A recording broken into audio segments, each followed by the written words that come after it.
What a game in Vegas for the Jaguars. And you know what? How about this? What a play from Big 52. Defensive tackles don't get enough love. He makes the play from Devon Hamilton, helps deliver the win. I mean, this was a wild ride. I mean, from starting the day, you find out that Trevor was sick. Liam Cohen says he was throwing up all night long, but Trevor says it would take a lot more than that to keep him out of this game. Now, I don't know if we want to call it a Jordan flu game-esque. I don't know if we're at those levels, but he did get it done in the clutch without some of his top guys. I mean, take a look.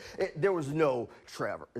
There was no De'Ami Brown. There was no Travis Hunter. There was no Brian Thomas late in this game. Honestly, there was no problem. Look, just let Tim Jones and Austin Trammell go out there and make some clutch plays. It's just how they draw it up, right? Everybody expected that, right? Right? Look, honestly, the biggest problem coming out of this game are those injuries. That injury list this week going to be pretty long, and it was already long, so now it's looking like a major problem. Just how fast can the Jaguars get healthy?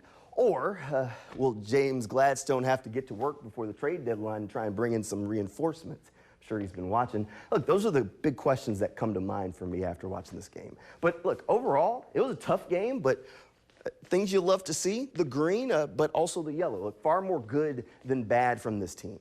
Someone this week told me that the Jags always lose these games that they're supposed to win, and they're pretty much getting ready for here we go again.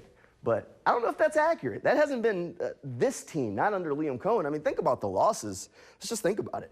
They came to Cincinnati with Joe Burrow to start the day. Now, did they play enough to win? Yeah, but did anybody expect them to? That's a game we put in you knew they were supposed to win it? Probably not. The Seahawks are a really good team. The Rams are a really good team. None of those games did anyone go into thinking it was just a no-brainer that the Jaguars were the better team and they should walk in and walk out with a win.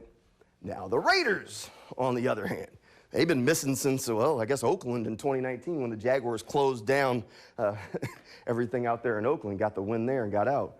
I mean, the Raiders just honestly aren't a good football team. This one, you expected the Jaguars to get a win. Was it clean? No. But was it a win? And if it works, it works. Yes, it was a win. At the end of the day, that's all that matters. This was a week where, honestly, you could have gone either way. You could go, you're supposed to beat the Raiders, or with all the off-the-field stuff or not important stuff could have gone real bad. Travis Hunter got hurt on Thursday. Trevor Lawrence is sick on Sunday. They're riding a 2-game losing streak, and then at halftime, they look up at the scoreboard, and they're trailing the Raiders. That's an emotional roller coaster. You're at a crossroads. It could go either way. And Liam Cohen kept things on track and got the win. Honestly, real good job from that coaching staff to keep everybody focused. Now, does this start momentum? Because it could. Maybe. Honestly, it's going to depend on how quickly guys can get healthy. And, honestly, it'll depend on what Trevor Lawrence shows up each week. Because, that interception in the first quarter, that's sadly a big part of the Trevor Lawrence experience. An awful decision in the red zone, but then he'll make some unbelievable throws later in the game as well. Once upon a time, Malcolm Jenkins described the defense he played in by saying, we live by the blitz and we die by the blitz. And that's what comes to mind watching Trevor. Honestly, he's standing there thinking a little too hard, good play, bad play. But you kind of just got to deal with it because you know there's some amazing throws that are going to come on the other side of that. Is it ideal? No.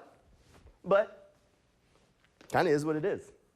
It's just the experience. And the big question is, can Liam Cohen get him to make a few less of those bad throws without taking away his confidence to just go out there and let it rip?